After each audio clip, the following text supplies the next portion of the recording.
Hi guys, and welcome to this little video we got on Cube World. It's a little quick overview, and this game has recently gone into alpha. I just wanted to give you guys a little quick look at it. So, let's get started, shall we?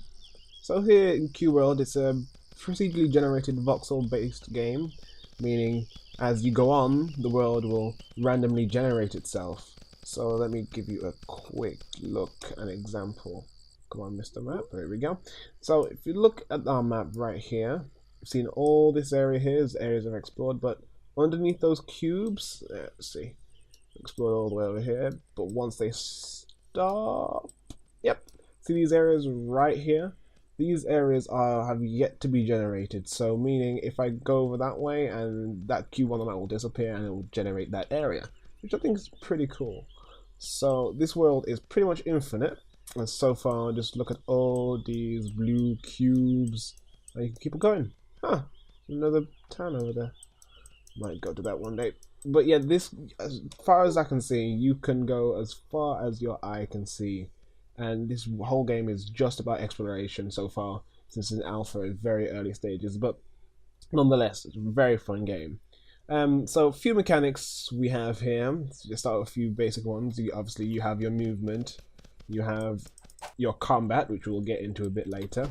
Dodging is also in there, but let me just show you a couple of the shops that we have around this little town. So when you start off, it'll just drop you into a world, and you'll be around somewhere near a town. You'll have that little house icon that we just passed earlier, and you'll have a few sword icons. The sword icons on the map will come up as those will be your dungeons. So if you want to go and handle a few bosses, if you think you can take it, go for it and just head to one of those swords and off you go, really. So, but you start in one of these towns, and you just want to get into this town, and you'll find a few shops. So let's start right here with this first one right here. This one is our item shop. Let's just quickly talk to her. Huh. I love camping. I think you do. And here we will have several items which you can purchase. So you have your lamp, which you start off with one already, but you can buy a more better one from the shop. Only costs you about 2 copper, which is not very much in this world. And then you'll have your boats, your hang gliders, your cotton candy, which you can use for pets, and different recipes you can get. Now these recipes are linked to your class. So for example, I've chosen a warrior, as you can see right here, and each one has a power requirement. So you can only use that recipe or item if you have a certain class, a certain power. So here I have my power at 29, so I can use anything up to 29. So let's just go down the list. So here, look, I got a fair iron mace, so I could buy that real quick and hop over to my items, and there we go.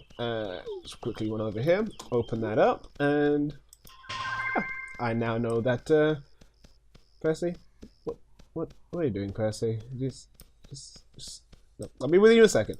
I know that recipe. So if we want to check out Crafty real quick, come on, you. Let's just come on. If you want to, yay, here we go. Also, there are pets in this game. So for example, I have my little peacock, and as you saw earlier, there was that cotton candy, which was pet food. Now let's see if I can remember where the crafting station was. But with pet food, jump into the inventory real quick. Head to this pet icon right here. You'll have the different amount of different foods you collect all over the world. You don't start off with them, but you gain them from killing different mobs and different enemies, and you'll get them as random drops from time to time. So unfortunately though, the items, they don't tell you what pet they're for, so you have to find out from their website or the wiki that they have. And I had to I know this one is for sheeps, but all the other ones I have no idea what, so I have to go look that up. That is something that could be added, but alpha is alpha, so that could be added at a later date. But these little cage items are the ones I've already captured by feeding them food. So here we have Percy here, my little peacock buddy, which I am on top of and riding around. And just quickly show you my other guys. Whoop, get off. And then we have my hornet and my sheep. See, so you can use, if I wanted to, I can buy another sheep if I felt like it. But let's go back to Percy real quick and head over to our crafting.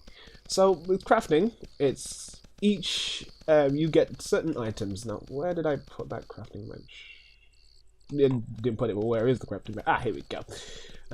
You can craft different items as you go throughout the world, and you'll find different resource pools, shall we say. You'll have, jump over here. You'll have bushes where you can get wood and vines from. You'll have gold. You'll find mines where you can find gold and iron and emeralds. I have not figured out what emeralds are for. I assume that'll be something to do with your mage class. Yeah, just quickly jump back to classes real quick. Classes, you have your mage, your warrior, rogue, and your ranger. And we'll talk about the combat systems later. But right here we have our iron nugget. So for my class, the warrior, we mostly use iron to craft all our items, like my sword and my hammer here. So let me just quickly use the furnace and jump over there, hit the iron cube, and hit this sword icon. It takes about a second to craft.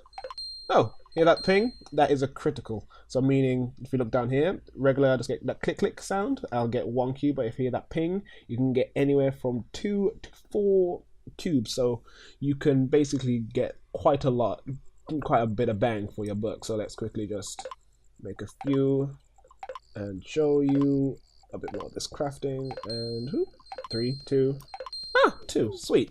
So altogether that netted me 20 cubes from about 8 ores, which is pretty good. So here we can have our crafting for armors and such. And that's our customization bench where you can change the look of our weapons, which we'll show you in just a sec. So quickly, start on the anvil. We have 2 tabs when it comes to anvil. You have your weapons, and then we have our armor. So let's find that fair iron mace that we bought earlier. This one right here. Looks pretty cool. Ah, here we go. So that's what the sapphires do. So it looks like emeralds and sapphires, you can use them to buff your weapon. So let's give that a quick little spin. Look at it spinning. So you can use it to buff your weapon. So that's how you get anything with green title. You can use emeralds, it looks like. So come on, Mr. Camera, don't do this to me. So here we go. I can craft 2 iron maces. So let's go ahead and craft, let's see, 1, and I'll use that to replace my iron mace. Why not? So here we go. Fair iron mace. That's 1 right there. So head over to my inventory real quick, hit my equipment tab, and let's see, fair iron mace, battered iron mace, which would be that one, and click, click, ta-da, there we go. And we got my iron mace, there we are. Now quickly want to check out customization. We can use the iron cubes that we have left over to have a quick customization and make it look how we want. It'll give us a few more buffs, so buffs with damage and such. So you hit harder, better, faster, stronger. So let's quickly do that. So you can take a cube and place it anywhere you want. So let's do a quick little thing like this. Place a cube here, place a cube here, place a cube here, there, and our final one here. So that will again change the look of my iron mace. See right there? Yep. As it was, you notice it was very smooth, and now I've got my little knobbly bits, a bit different. But you do use up your cubes, but however, you don't lose them unless you remove it from your weapon here. So I can take that cube and place it here if I wanted, and just play around it and make it look really cool. You can make some really nice looking weapons, really pleasing to the eye. So with crafting, you can craft armors, and each as I mentioned earlier, each class will have their own. So mages would probably use the silk and spider's webs that you can get to create silk armor, whereas your rogues would use cotton and use cotton armor because they are lighter, more faster moving characters. So let's quickly show you a bit of the combat. Let's see. Ah, perfect. So with combat, you have if you look at the enemy, let's see. Ah, here. Whoop, what's okay, that's not me. You'll have names coming above. Seriously? Seriously, guys? I'm interested. Let's see what we can find. Trying to do a video, guys. Well, looks like I'm moving away from it. Let's see. Head back down here. If you look at this insect guard, see how his name's orange? That indicates how much stronger he is than you. So it'll go. The scale is red being the strongest, white being level or underneath you. I think blue is at level 2, but white is well underneath you. So if the closer to red it is, the more damage, harder it's going to be. But let's do a quick look, and he'll come charging at me right now.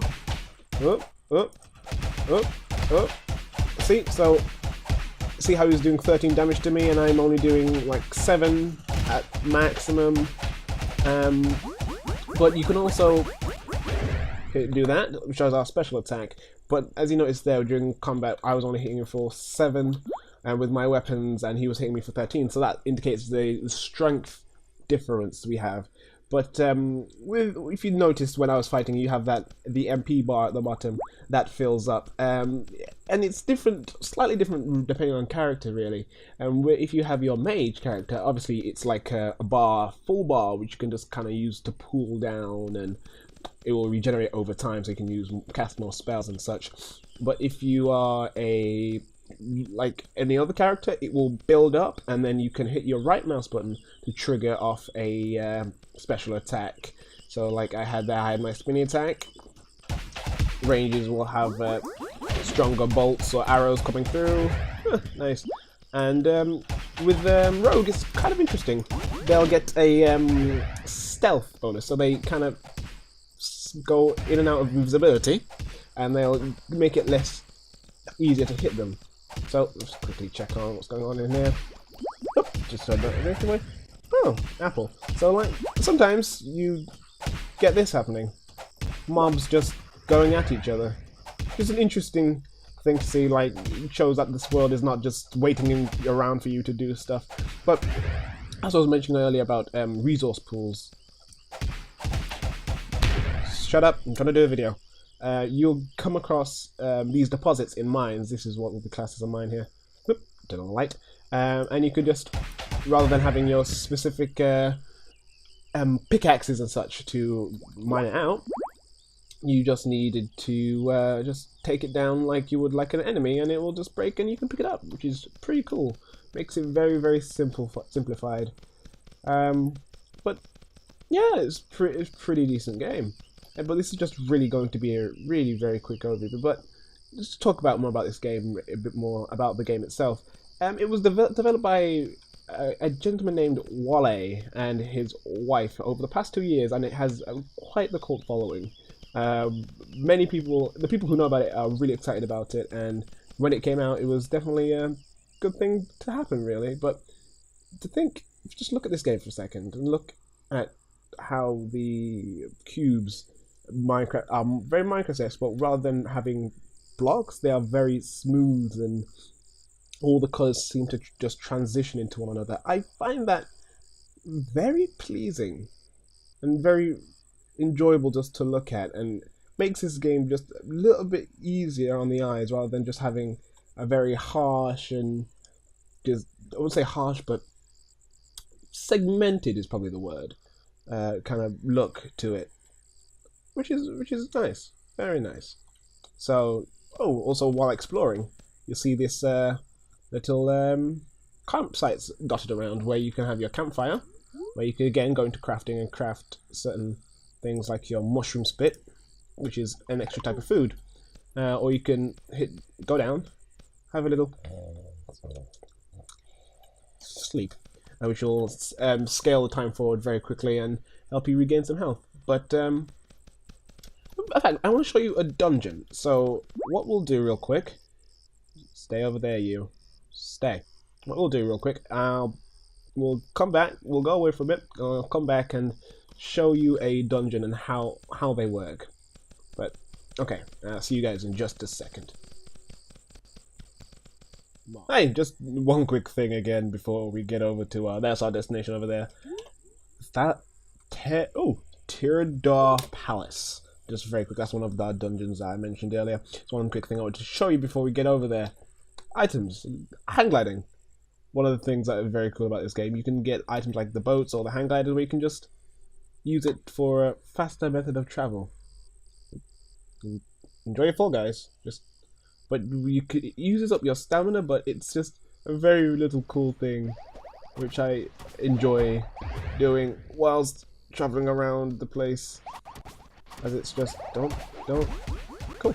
It's just run away. Look, keep running. But it's just a little cool thing that makes this game have its own little piece of charm and has its own thing going for it. But here we go, Theodore Palace, our little dungeon for the day, and just give you a quick rundown of how this goes.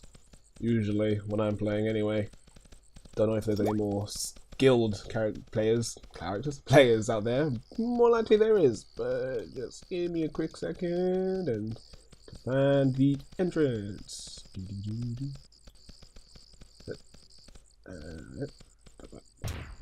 That was embarrassing. Right, here we go. So, I've tried to do this once before when I was a couple levels lower, but where it usually goes, you have your entrance right here, and you have several guys, and you have to work your way through to the boss. But one thing I do tend to notice, let's get Percy over here. One couple things I do notice is that mages are seriously overpowered. As I actually noticed, well, thankfully, only a couple melee users here, but if I manage to find a mage, basically if you get powered on by something like that, really, by several melee guys and a mage or two, you are. I've noticed if you're this melee class, you just get mauled hard, and it's just kind of unfair. And I think that kind of needs a bit of balancing. So, like, okay, you just watch my health. They occasionally hit me for 13s, and if due to them being a lower level, they hit me for 13s, but 3s even. But when it's they're similar level to me, nah, dead. They tend to hit me for 13s, and with their spells, since it's a constant, almost AoE effect, it'll just kind of go 13, 13, 13, 13, 13, DPS, so that's what I mean. Damage per second, like 13, 13, 13, 13 for about 5 seconds, and that just whittles away at my health. And if you've got about 3 of them or about that round 2 saw in there, it can get a bit crazy. But overall, this game is a very beautiful game, and since, alpha is alpha and it's still rolling out updates, and I'm sure Wale has a lot of things that he's trying to add to this game before, the full official release, there's definitely going to be a few more videos, a bit more in-depth look at what the changes are and how these systems work. But if you want to get a hold of this game, you can just head over to Wale's website, which is Picorama. We'll try and get that on the screen for you. Picorama.com.